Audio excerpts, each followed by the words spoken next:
Neste vídeo, continuamos a examinar os registros mantidos pelo oficial real conhecido como legista. Na Idade Média, o testemunho de uma testemunha era frequentemente a única evidência disponível para um investigador, sendo muitas vezes fornecida pela vítima ou pelo perpetrador do crime, o que comprometia a imparcialidade da declaração.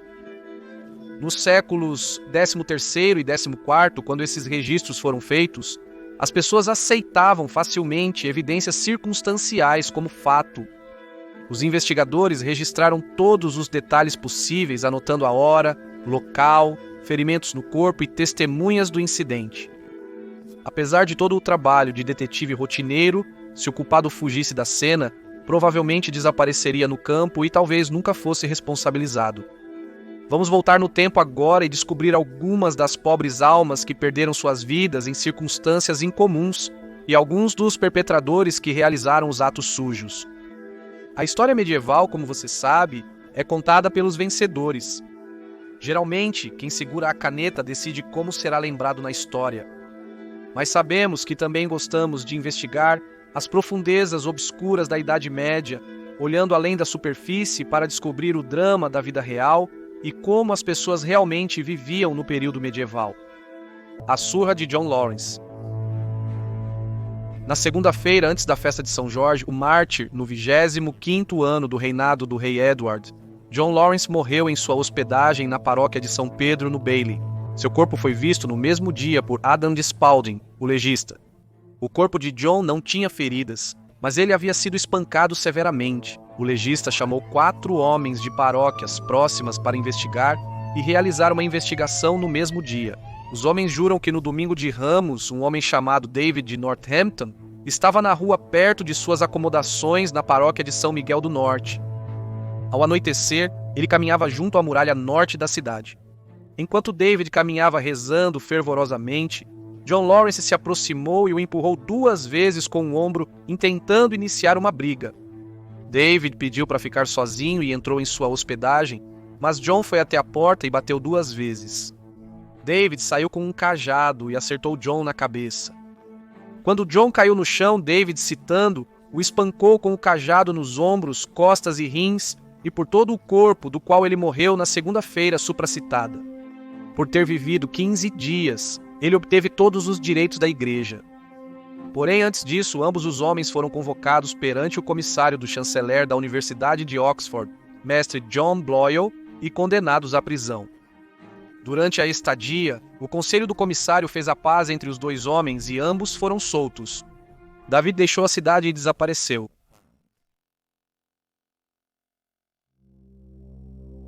Um trabalho sujo. Philip Porte Westwall foi encontrado morto na paróquia de São Pedro, no leste. Isso foi na segunda-feira após a festa de São Gregório, o Papa. Philip foi encontrado no dia 8 de março de 1305, por volta das 9 horas, sob a parede norte da cidade. Richard de Canterbury o encontrou e deu o alarme. O corpo foi avistado no mesmo dia por Ralph de Hampton e John Frances, 2 homens selecionados pelo prefeito e oficiais de justiça. Isso ocorreu porque os legistas da cidade estavam ausentes participando do parlamento do rei. Foi constatado que Philip tinha uma ferida, cito, na frente da cabeça de uma orelha à outra, de modo que todos os seus cérebros estavam espalhados do lado de fora, e ele tinha outra ferida atravessando seu rosto até dentro dos dentes, com 4 polegadas de comprimento e 1 polegada de largura, e sua mão direita havia sido cortada e estava ao seu lado. Parecia que ele havia sido atacado com um machado Speth. No mesmo dia, realizou-se uma inquisição perante Ralph, John e outros 17 homens das paróquias de São Pedro no leste, Santa Maria Virgem e todos os santos, que haviam sido empossados.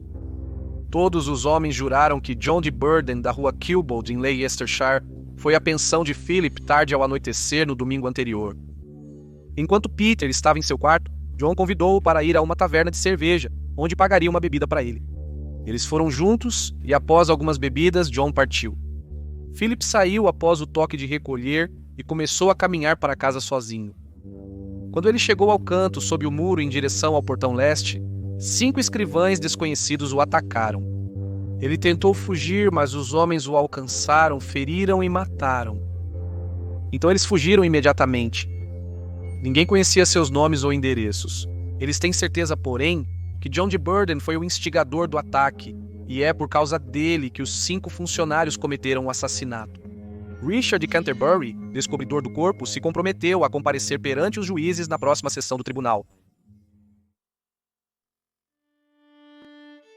Em autodefesa, na quinta-feira da exaltação da Santa Cruz, no ano de 1298, sendo 19 de setembro e o 26º do rei Edward, John Burrough morreu na prisão. Na manhã da sexta-feira seguinte, o legista Adam de Spalding examinou seu corpo.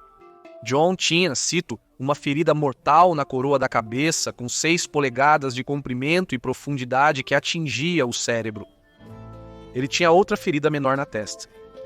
A investigação foi realizada no mesmo dia, e o legista convocou homens de 4 paróquias próximas. Homens juraram que na última quinta-feira, John Burrough foi visto em uma taverna de cerveja tarde da noite. Era a casa de Thomas de Staunton, onde havia outros escrivães da Irlanda como John de Southwark. Ele estava sentado na casa de bebidas com um escrivão chamado Nicholas de Ullery e outro grupo. Após um tempo, uma discussão iniciou entre os grupos e os homens foram embora. Assim que eles estavam na rua, John Burrough sacou sua espada e atacou Nicholas, que fugiu, levantando o alarme. John de Suffolk também fugiu. John Burrough perseguiu-os com sua espada, querendo matá-los. Nicholas percebeu que não havia meio de escapar, então ele também desembainhou sua espada e começou a lutar em autodefesa, ciente de que morreria caso contrário. Ele acertou John Burrough na testa, embora não fosse uma ferida mortal. John voltou para ele, citando com mais violência, rapidez e amargura do que antes. Quando ele estava prestes a matar Nicholas, o que faria facilmente, John de Suffolk apareceu com um machado conhecido como Spath. Ele acertou John Burrough na cabeça, causando sua morte devido à lesão. Nicholas havia levantado um alvoroço, atraindo uma multidão que agarrou os homens. John Burrough morreu lá. Posteriormente, Nicholas foi preso em Oxford e John de Suffolk, sendo um escrivão, foi condenado por assassinato e enviado ao bispo de Lincoln. Toda boa ação. Thomas de Weston morreu às 9 da manhã do dia 26 de junho de 1306. Era o 34º ano de reinado do rei Edward e o sábado antes da natividade de São João Batista. Thomas, guarda de sebes do abade de Osney, morreu em Walton, na grange do abade próximo a Oxford. Na manhã de domingo seguinte, seu corpo foi examinado pelo legista do rei em Oxford, John Wythe. Thomas tinha 2 feridas de 4 polegadas no topo da cabeça que chegavam até o osso, mas não eram mortais. Havia outra lesão em suas costas, estava do lado direito e perto de sua coluna. Feita com uma pequena flecha de 1 polegada de largura, matou-o ao atravessar seu coração. Uma investigação foi realizada imediatamente antes do legista. 6 homens de Binsey, 12 de Walton, 6 da paróquia de São Giles e 6 da paróquia de São Tomás, o Mártir, foram empossados para investigar a aldeia de Binsey. 30 homens juraram que Thomas de Wheaton saiu para guardar os prados de seus senhores perto de Godstow na noite de quinta-feira anterior. Ele costumava fazer isso apenas no caso de algum mal feito ser feito neles. Ele ficou lá até a meia-noite, antes de voltar para sua hospedagem na Abbott's Grange. Ao se aproximar do povoado de Walton para chegar em casa, Luís de Markia, John de Peckford, Henry de Sutton e outros, portando espadas, arcos, flechas e outras armas, se aproximaram citando. Eles atacaram Thomas e ele foi atingido na cabeça por John de Peckford. Thomas, sabendo que provavelmente seria morto, empenhou-se ao máximo para escapar e fugir. Enquanto ele fazia isso, Luís atirou nele pelas costas com seu arco e flecha.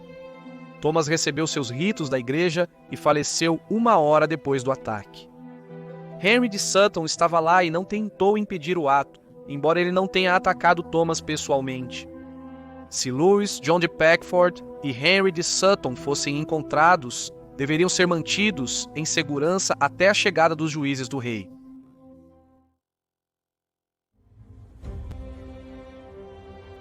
Clero versus leigos. Na sexta após a festa de São Matias, em 1296, no 26º ano do reinado do rei Edward, o escrivão Fulco Nimmerich morreu em suas acomodações na paróquia de Mildred, Oxford. No sábado seguinte, Folco foi visto pelo coroner do rei, John Deosney. Folco tinha uma ferida no olho esquerdo causada por uma pequena flecha que penetrou seu cérebro, quase atravessando sua cabeça. O legista Adam de Spalding conduziu uma investigação e empossou 24 jurados das paróquias próximas. Segundo relatos, na festa de São Matias, uma segunda-feira, Folco e outros clérigos e administradores de colégio caminharam pela rua principal entre as igrejas de Todos os Santos e Santa Maria. Após as 9 da manhã, usando armas como arcos, flechas, espadas, fundas, pedras e escudos, eles atacaram e feriram gravemente muitos leigos que encontraram. Eles também invadiram lojas e casas e roubaram os bens e pertences que estavam dentro. Quando Folco usou todas as suas flechas, ele foi até a casa de Edward Hales e sua esposa Basília. Folco e seus companheiros atacaram a casa. Edward defendeu sua casa usando seu arco. De um cômodo superior, atirou uma flecha no olho esquerdo de Folco, que espiava por cima do escudo. Folco foi levado para casa, onde morreu após receber seus direitos eclesiásticos. Edward foi levado perante o legista e preso. Ele fugiu no Natal de 1298 e buscou refúgio na igreja de São Miguel. Depois de 12 dias, ele se entregou e pôde sair do reino. Neste caso de cidade contra universidade, ambos recorreram ao rei. Uma das principais queixas da universidade era que os citadinos assassinos de Folco eram descritos como um padre e um estudioso. Havia escrivães no júri do legista, e a investigação foi realizada no interesse da cidade. O legista lidava com mortes repentinas ou incomuns, como assassinatos, suicídios ou acidentes, como a morte de John de Nelsham, que morreu em dezembro de 1301. Ele trabalhava como escrivão e professor. John subiu em um salgueiro na margem do rio Cherwell, próximo à Ponte Magdalen. Ele coletava galhos para fazer um birch e punir seus alunos. Ele se afogou no lago do Moinho do Templo. A esposa encontrou seu corpo ao procurá-lo. Robert de Honiton, um pobre homem, subiu à torre da igreja de São Miguel na véspera de Ano Novo de 1300. Ele ia tocar os sinos em comemoração, mas caiu por uma porta secreta e morreu. Obrigado por assistir, nos vemos na próxima semana para mais um episódio. Saúde!